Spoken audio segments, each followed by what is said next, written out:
Hi guys! Welcome to my channel. Please like and subscribe for more videos. Tinawagan ni Lynette si Bogs upang makiusap na pwede ba nila makuha ang cellphone kahit bayaran na nila ito. Pumayag naman si Bogs pero kailangan nila magbayad ng 1.5 milyon kapalit ng cellphone. Sobrang nagulat si Lynette sa malaking pera na hiningi ni Bogs para makuha nila ang cellphone ni RJ.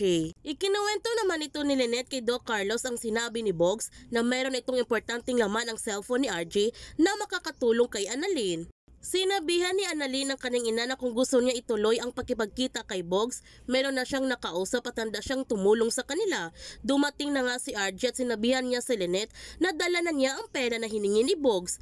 Alam niya na magagalit sina Moira at Zoe pero kailangan niyang malaman ang katotohanan. Tinawagan ni Bogs si Moira kung handa na ba ito. Ang sagot ni Moira, oo, nasa kanya na ang pera. Tinanong niya ito kung saan sila magkikita at anong oras. Sinabi naman ni Bogs ang lugar kung saan sila magkikita at nagmamadali na nga si Moira na pumunta doon. Gayon pa man, nagtanong si Doc Carlos kay Zoe kung ano ang laman sa cellphone ni RJ. Sobrang nagulat si Zoe nung nalaman ito ni Doc Carlos at tinanong niya ito kung paano niya nalaman.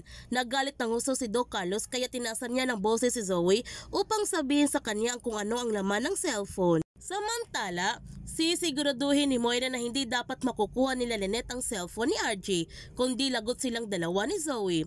Dumating na nga si Moira sa lugar kung saan sila magkikita ni Bogs. Mga ilang minuto dumating naman si Lynette dahil doon din sila magkikita ni Bogs na dala niya ang pera. Kanino mapupunta ang cellphone ni RJ? Or si Moira na naman ba ang magwawagi nito? Yan ang ating abangan sa abot kamay na pangarap. Kung bago ka pa channel ko, don't forget to like, subscribe, and click notification bell para palagi kang updated sa mga videos upload ko. Thank you for watching and God bless to everyone!